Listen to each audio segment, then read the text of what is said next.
तर बघताय ना, आज यांची गाडी किती खुश आहे. कशामुळं? आज हे सकाळी-सकाळी एवढी छान मस्ती वगैरे करून एकदम स्कूलला जायला रेडी आहे ते सांगतेच. त्याआधी hi everyone, welcome back to my channel. तर आता अश्विनीची एक्झाम चालू होती आणि आज यांचा लास्ट पेपर होता. त्यामुळे ही सर्व खुशी आणि त्यातलं त्यात त्यांचा आज फेव्हरेट पेपर होता तो म्हणजे ड्रॉइंगचा. त्यामुळेच हे एवढे दोघं खुश होते. मग काय सकाळी-सकाळी छान अश्विनीची तयारी केली. त्यांची बॅग पॅक करून त्यांना स्कूलमध्ये आशिष यांच्यासोबत जायला पाठवलं आणि त्यानंतर आम्ही लगेच स्वयंपाकाला लागलो. स्वयंपाकामध्ये आजचा मेनू होता शेवगाच्या शेंगा मसाल्याच्या, त्याच्यामुळे मसाला भाजायला ठेवला.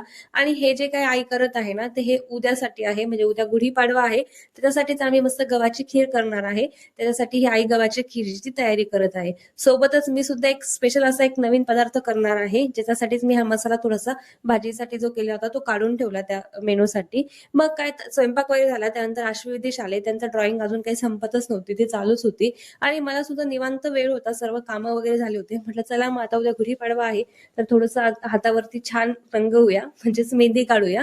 सिंपल अशी छोटीशी मेहंदी काढली आणि अशी काही माझी ही मेहंदी झालेली आहे. जर तुम्हाला मग माझी ही मेहंदी आवडली असेल, तसेच आजचा व्हिडिओ आवडला असेल, तर नक्कीच व्हिडिओला लाईक करा. आणि हो, पहिल्यांदा चॅनलवरती व्हिडिओ बघत असेल तर चॅनलला सबस्क्राईब करा. भेटूया मग नेक्स्ट व्हिडिओमध्ये. तोपर्यंत बाय बाय. पण त्याआधी उद्या माझा गुढीपाडव्याचा लॉंग एक व्हिडिओ मी करणार आहे, तसे शॉर्ट सुद्धा व्हिडिओ येईल. पण त्यामुळे माझं पूर्ण उद्याचं लुक बघण्यासाठी stay tune to my channel नाव. Bye bye.